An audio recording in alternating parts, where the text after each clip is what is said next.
Aujourd'hui, on va faire ensemble ce mini-projet créatif. Un petit cactus que j'ai peint à l'huile. Les mini-projets sont des cours gratuits dans lesquels je vous donne plusieurs trucs et astuces. Si tu es membre de l'armoire, tu as accès à la version longue et plus détaillée de ce cours. Tu n'as qu'à te rendre dans ta section membres sur le site web.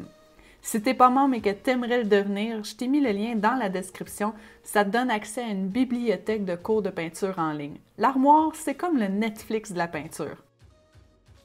Alors aujourd'hui, j'ai peint sur de la toile en rouleau que j'ai taillée et sur laquelle je me suis dessiné un carré de 6 pouces par 6 pouces. Dans la description de la vidéo, je t'ai mis le lien pour que tu puisses aller télécharger la photo de référence que j'ai prise sur le site Pixabay.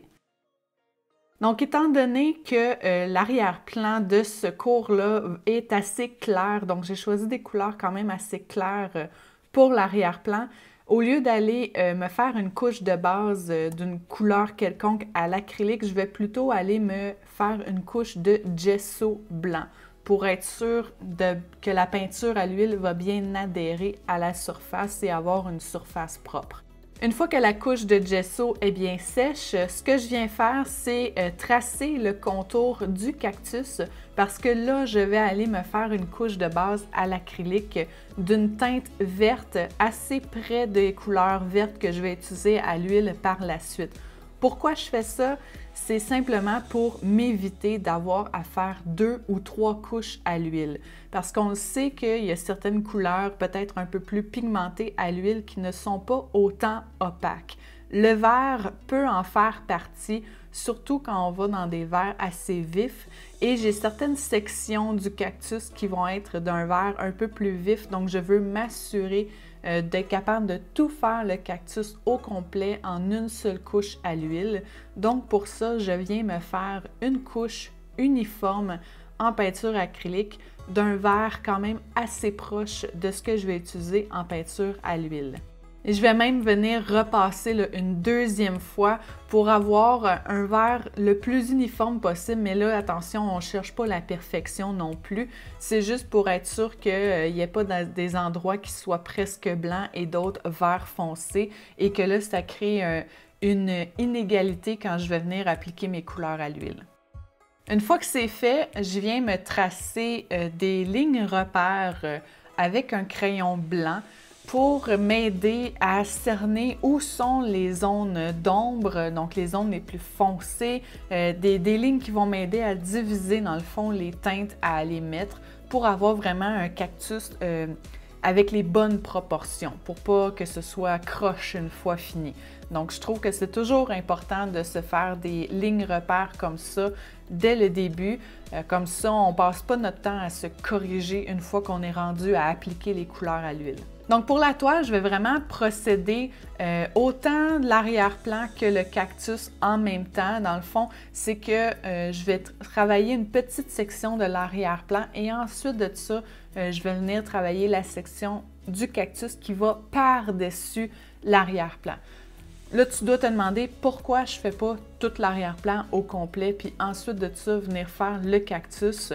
Ceux qui suivent mes cours le savent, c'est que je prends régulièrement appui avec ma main sur la toile. Donc, si je venais faire tout l'arrière-plan à l'huile, là, j'aurais de la peinture fraîche pas mal partout où j'ai besoin d'aller mettre ma main pour bien m'appuyer.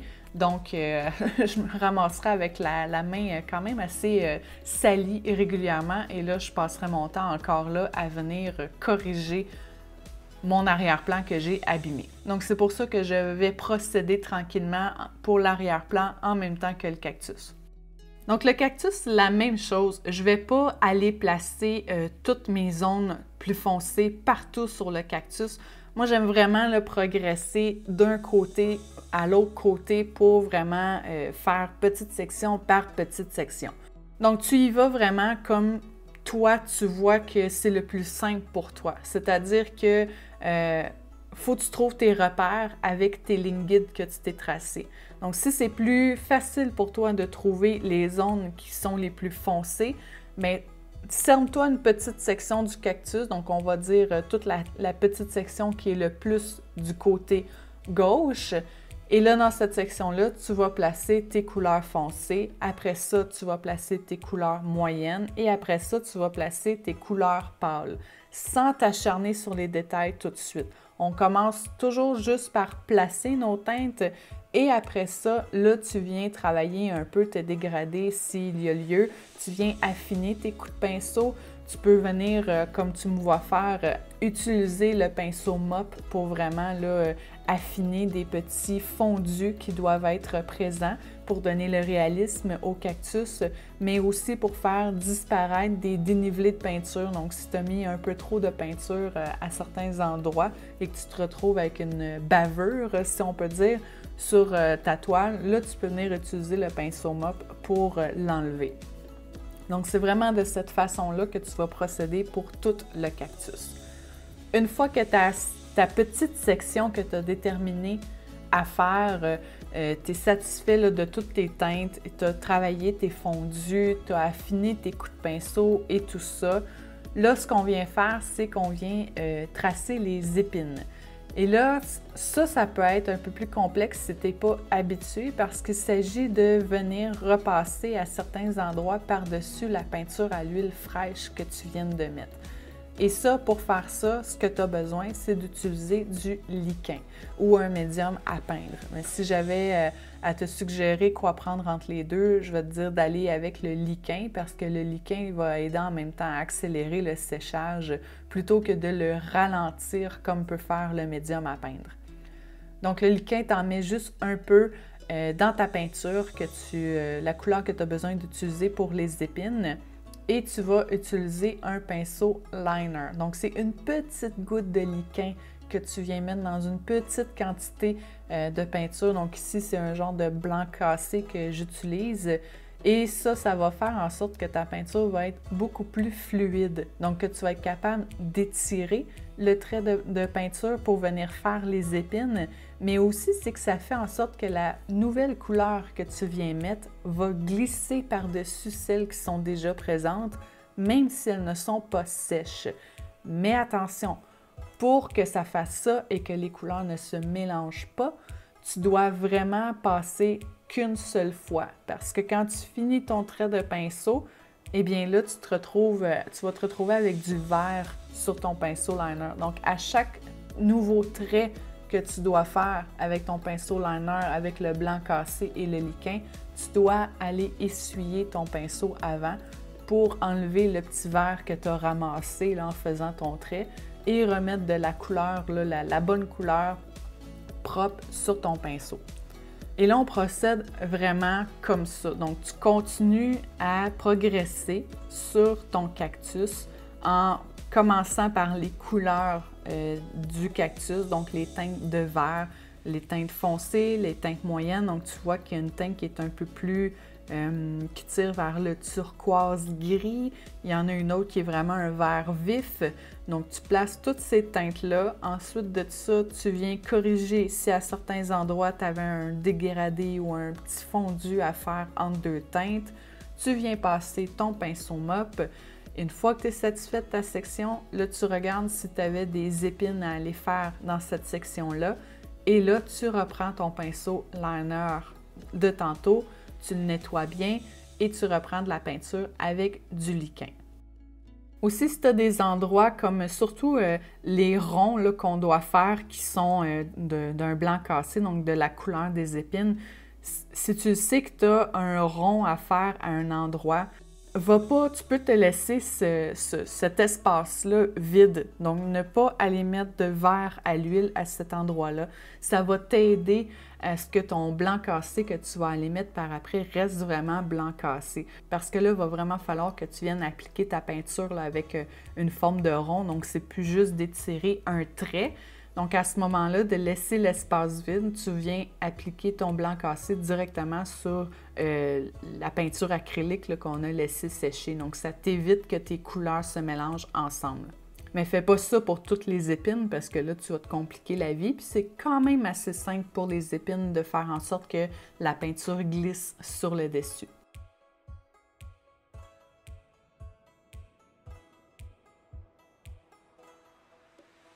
Quand tu fais tes épines, il n'y a pas de sens précis de gauche à droite ou de droite à gauche, du bout de l'épine ou du centre du pointu du cactus vers le bout de l'épine.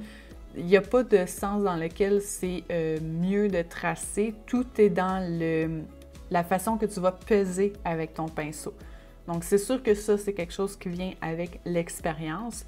Je te dirais, si tu n'es pas habitué d'utiliser les pinceaux liner, tu es mieux de commencer ton trait par le centre de où débute l'épine vers le bout de l'épine. Et dans le fond, c'est que pourquoi faire ça, ça va plus t'aider, c'est que quand tu finis ton trait, bien là, tu lèves ton pinceau, donc ton trait devient de plus en plus fin, donc ton épine de plus en plus pointue. Souvent, les artistes qui débutent avec les pinceaux liner et qui partiraient, admettons, du bout de l'épine, donc qui doit être le plus pointu, quand ils déposent le pinceau, là, ça vient faire un trait plus large. Donc, c'est pour ça qu'au début, ça peut être moins évident de partir de l'extrémité de l'épine. Mais avec le temps, quand tu vas très bien contrôler ton pinceau, tu vas être capable de commencer ton trait en pesant très, très, très légèrement et après ça, peser de plus en plus fort pour faire le côté plus large de l'épine. Parce que des fois, je te dis ça parce que c'est parfois pas évident de la façon qu'on doit placer notre main, de tout le temps fonctionner du centre vers le bout de l'épine. Donc, parfois, tu peux être tenté de commencer de l'extrémité de l'épine vers le centre. Donc, il faut juste faire attention à la force que tu pèses sur ton pinceau, sur la toile, là, pour ne pas faire un trait trop large au début. Mais là, moi, c'est parce que je filme, donc je ne peux pas vraiment tourner ma toile, mais sinon, libre à toi là, de bouger ta toile pour mettre ta main dans la position qui te facilite le plus le trait.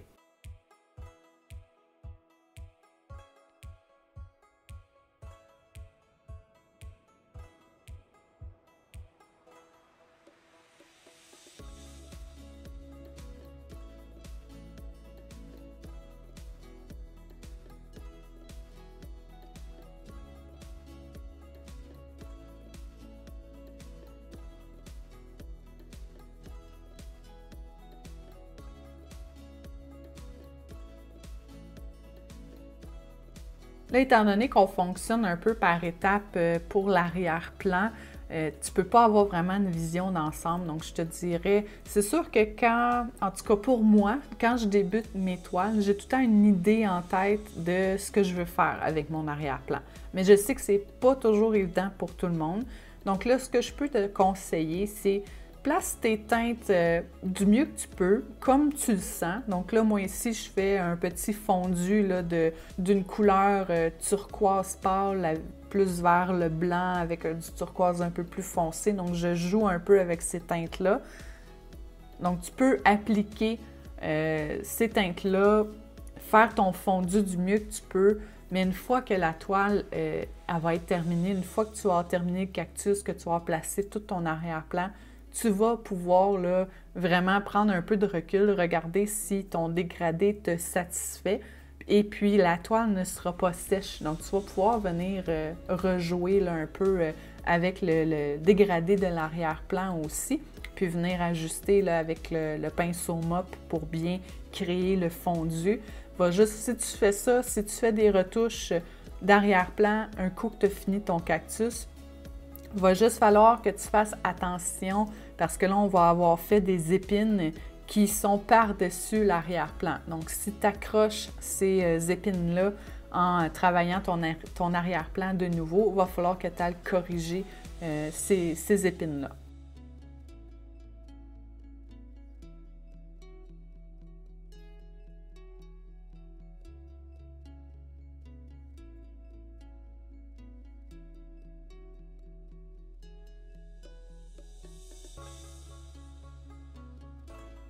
Là, ici, tu vois, je voulais te montrer une autre technique. Tantôt, je te parlais du liner pour faire les épines, mais comme tu viens de me voir faire, tu peux utiliser aussi un pinceau carré. Donc, un pinceau carré, idéalement, en très, très bon état. Donc, quand il y a la peinture sur ton pinceau, la pointe de ton pinceau devient vraiment mince. Et moi, j'utilise souvent ça lorsque j'ai des traits à faire. Encore là, c'est une habitude à prendre. Il faut que tu apprennes à contrôler ton pinceau, mais ça te permet d'appliquer plus de peinture en même temps que tu as. Admettons, si je compare avec le liner, j'aurais eu besoin de passer 3-4 fois pour bien faire l'épine, tandis qu'avec mon pinceau carré, en utilisant la pointe comme ça, j'ai besoin de faire juste un trait et c'est fini. Puis le pinceau carré comme ça, je l'utilise souvent aussi pour faire des poils d'animaux. Parfois, si on prend le liner pour faire ça, ça peut être long parce que à moins de prendre un plus gros liner avec plus de poils, là, tu peux imbiber plus de peinture. Mais sinon, avec un petit liner comme j'utilise, c'est que tu as besoin souvent de recharger ton pinceau parce qu'il ne peut pas emmagasiner beaucoup de peinture. Donc, ça fait en sorte que les toiles sont beaucoup plus longues à réaliser si tu as beaucoup de traits à faire avec ce pinceau-là. Ici, c'est juste quelques petites épines, donc on ne voit pas vraiment la différence dans le temps. C'est peut-être plus dans l'application. Donc, tu peux essayer les deux, voir la différence, puis continuer avec le pinceau qui te rend le plus à l'aise. Quand tu vas appliquer la couleur verte qui est un peu plus vive, il va falloir que tu fasses attention pour ne pas accrocher ta couleur qui est très très foncée, donc un vert bouteille presque noir là, avec beaucoup de brun dedans, parce que là tu vas venir salir ton vert qui est plus vif et là tu ne seras pas capable de redonner de la vivacité à ce vert-là. Si jamais ça arrive, ce que tu dois faire, c'est que tu prends un pinceau qui n'a aucune peinture dessus, tu viens comme enlever la peinture que tu as mis, que là tu as sali. Donc, tu t'enlèves le plus de peinture que tu peux dans cette section-là pour repartir à neuf avec de la bonne couleur et là, faire attention cette fois-là. Tu vois comment est-ce que c'est juste l'application des bonnes tonalités au bon endroit qui fait la proportion, qui donne le volume au cactus. Et ça, c'est la même chose dans tous les sujets. J'arrête pas de répéter ça dans tous mes cours parce que selon moi, c'est vraiment la notion de base que tout artiste doit comprendre. Les ombres et lumières, comment les appliquer parce que c'est ça qui va donner le volume, c'est ça qui va donner les proportions, c'est ça qui va donner le réalisme à chacun de tes sujets. Des fois, on regarde une œuvre d'un artiste qui débute et ça a l'air plat, ça manque de vie, ça a peut-être un peu plus l'apparence d'un dessin que d'une œuvre, que d'un objet plus réaliste si on veut. Et puis quand on s'attarde à regarder le pourquoi, c'est souvent que soit que les sujets n'ont pas d'ombre du tout ou n'ont pas de point de lumière du tout ou qu'ils ne sont pas au bon endroit. Donc là, si tu n'as pas un bon sens de l'analyse, tu vas simplement regarder ta toile, tu vas savoir qu'il y a quelque chose qui ne fonctionne pas, mais tu ne seras pas capable de dire c'est quoi. Mais souvent,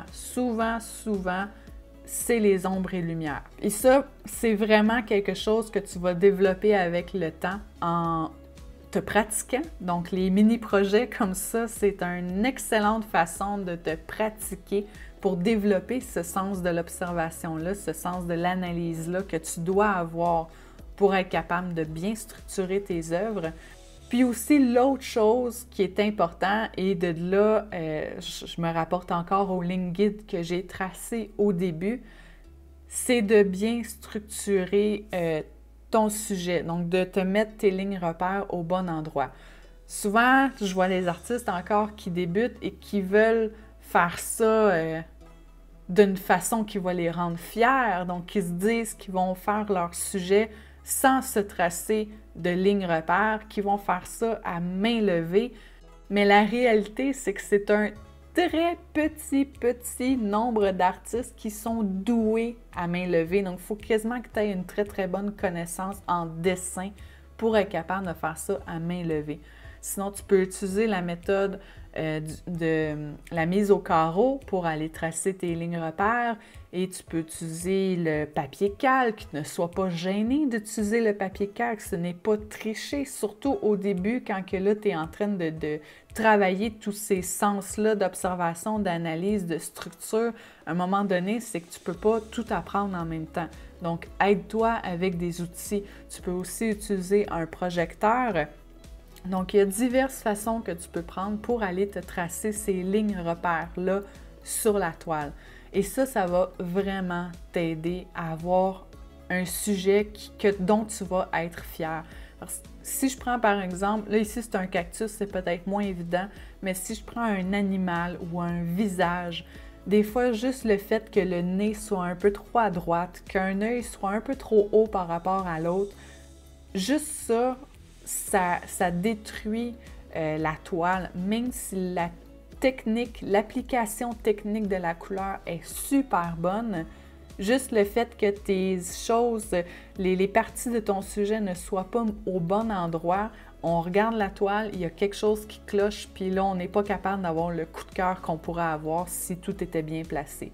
Donc, les ombres et lumières et tracer nos lignes repères pour bien structurer la toile, c'est les deux choses vraiment de base pour débuter, pour vraiment là, apprendre et te pratiquer en peinture.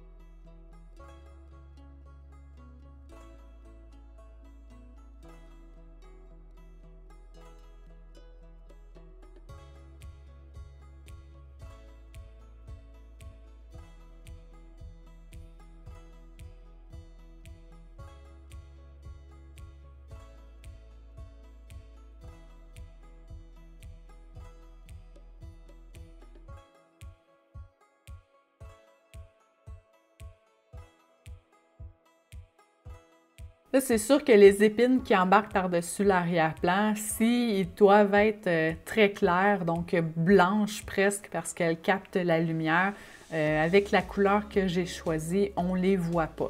Donc, c'est pour ça que je viens souvent donner des ombrages là, à mes épines, faire en sorte que, même si sur ma photo de référence, c'est supposé être une épine blanche, bien là, je viens la faire brune parce que c'est quand même réaliste parce qu'il y a certaines épines qui sont vraiment brunes. Là, je vais un peu tricher, donc je viens modifier la photo de référence pour que mes épines soient apparentes. Mais si pour ta part, tu décides de faire la toile avec un arrière-plan foncé, tu peux les laisser clairs, ça, il n'y aura aucun problème. Des fois, on peut se permettre de tricher un peu comme ça. Alors voilà, j'espère que tu as aimé cette petite démonstration. Donc là, tu as tout en main pour la réaliser toi aussi. Tu peux te fier à chaque étape que je fais. Tu peux procéder de la même façon que moi si tu veux.